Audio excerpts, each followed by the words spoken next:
अंबर, बात आपसे शुरू करूँगा। आप देर से आई आज प्रोग्राम में, इसलिए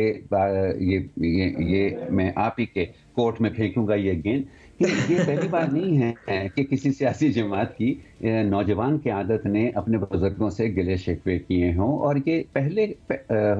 जो इंतखाबी माहौल होता था, इससे पहले वाले इंतखाबात में, उसमें ये चीज़ इतने वाज़ेह तौर पर सामने नहीं आती थी। लेकिन हम बिलावल भुट्टो साहब का भी सुन रहे हैं ये गिला, और आज हमजा शहबाज साहब जो हैं, वो कुछ अखबारी रिपोर्टों के मुताबिक तो उन्होंने जो लफ्ज़ इस्तेमाल किया वो ये कि वो फट पड़े मियाँ साहब के सामने। तो ये क्या हो रहा है? बच्चे बड़े हो गए हैं या सियासत में कोई ऐसी तब्दीली आई है कि हमें ऐसी बातें सुनने में मिल रही हैं? आमिर साहब, आपने भी शायद हमजा की तरह नहीं, लेकिन मुझसे शिकायत तो कर दी और मैं माजरत दोबारा से करती हूँ। बहुत शदीद ट्रैफिक था, स्मॉग था, आपको पता है स्मॉग का मौसम है। आप तो लंदन में बैठे हुए, यहाँ पंजाब में, लाहौर में, रास्ते में बहुत स्मॉग था, बहुत रश था। और ये मैं कहूँगी कि ये स्मॉग का जो इशू है, बिल्कुल, और ये स्मॉग का इशू ये मेरे ख्याल में कि जो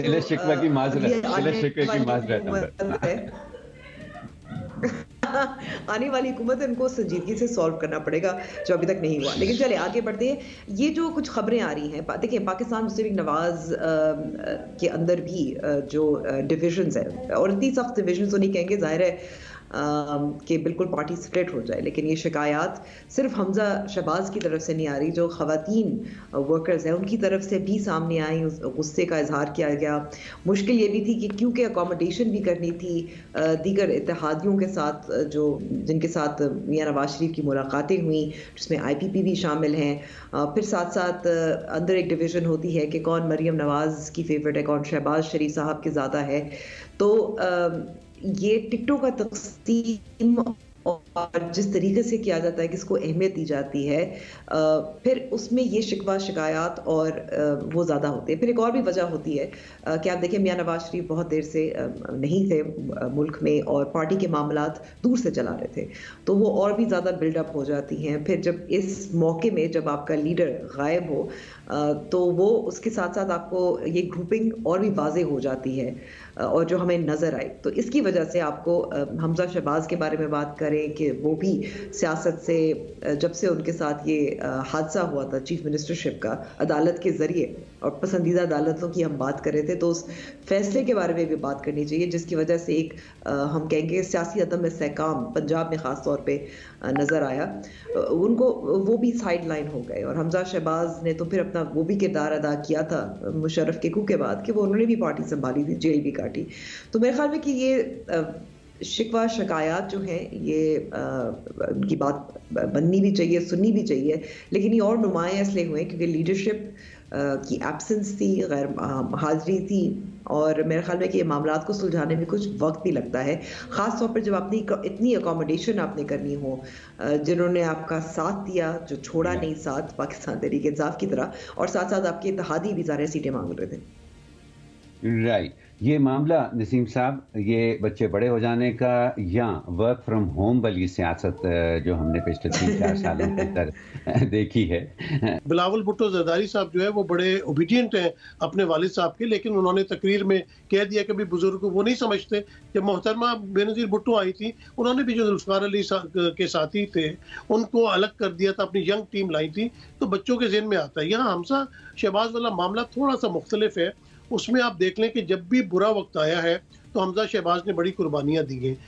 शहबाज शरीफ साहब पंजाब के वज़ीर आला रहे हैं, नवाज शरीफ साहब वज़ीर आज़म रहे हैं, एक ही पार्टी है, एक ही फैमिली से हैं। लेकिन आपने देखा कि पिछले दिनों में मरीम नवाज शरीफ को बड़ी डोमिनेंसी मिली है पार्टी के अंदर, जबकि हमजा शहबाज का भी उतना ही रोल रहा है, उनका भी उतना ही हक बनता है। यहाँ पे दो चीज़ें थी, जब एग्जाइल में थे नवाज शरीफ साहब, तो बहुत सारे लोग मुस्लिम लीग के रहनुमा जो है और या कारकुन जो है वो उनको लंदन मिलने आते थे, तो मियां नवाज शरीफ साहब उनको बड़ी अहमियत देते थे कि देखो मेरे ऊपर बुरा वक्त है तो यहाँ पे ये मुझे मिलने के लिए आए हैं। जबकि जो लोग लंदन नहीं आ सकते, क्योंकि लंदन का वीज़ा लेना हर किसी के लिए आसान नहीं होता, तो वो लोग ग्राउंड लेवल पे रह के हमजा साहब को मिलते थे या उनकी जो मुसीबतें थी उनमें उनका साथ देते थे। तो हमजा शहबाज शरीफ की भी नज़र में वो लोग हैं जिन्होंने पार्टी के लिए कुर्बानियाँ दी, लेकिन क्योंकि वो लंदन नहीं जा सके तो शायद वो नवाज शरीफ साहब की नज़र में नहीं आ सके। और कोई भी बड़ी पार्टी हो पाकिस्तान के अंदर, पीपल्स पार्टी हो, PTI हो, MQM हो,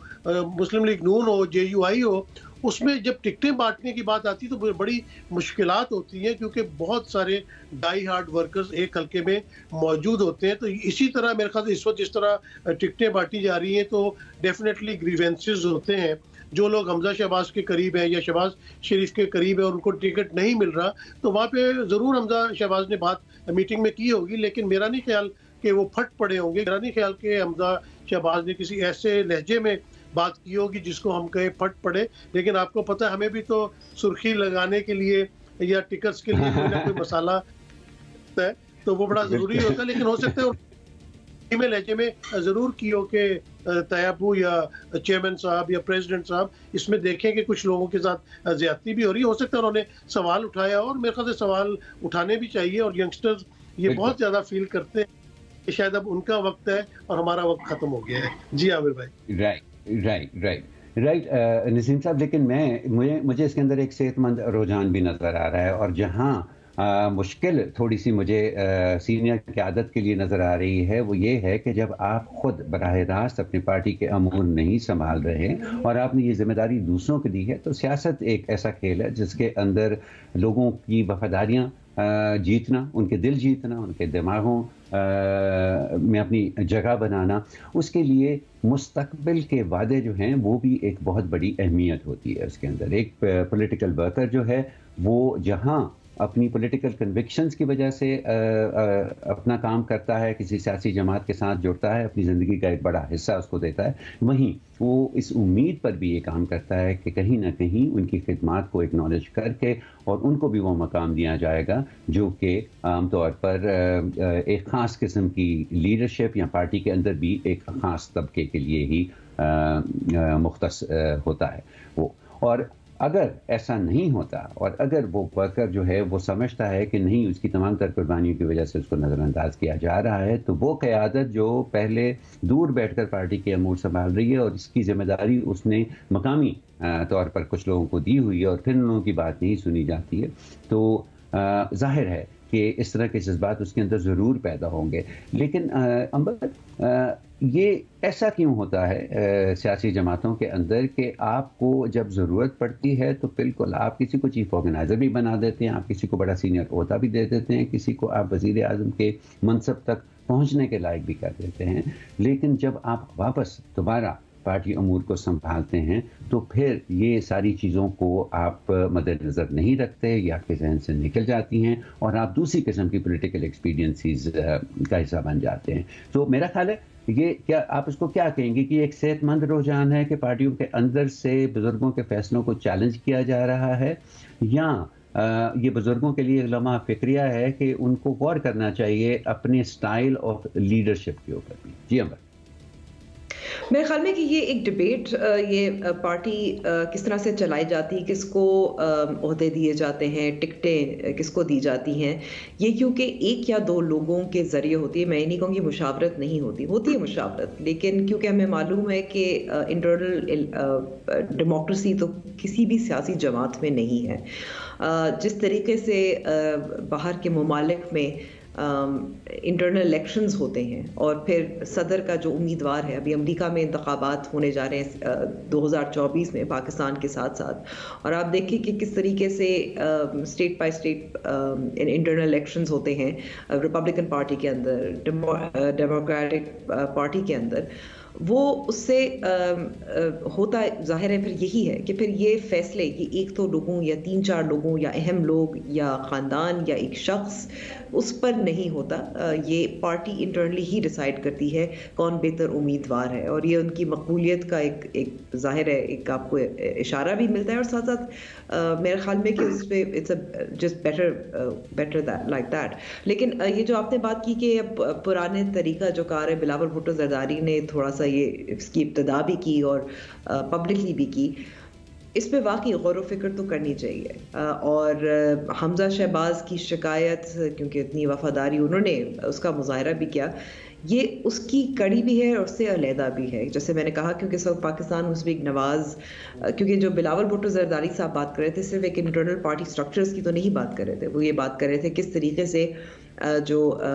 सियासत की जाती है पाकिस्तान में और वो किन किन लोगों के साथ डीलों के ज़रिए की जाती है, उसके हवाले से ये बातचीत कर रहे थे। लेकिन ये मेरे ख्याल में मैं तो कहूँगी कि एक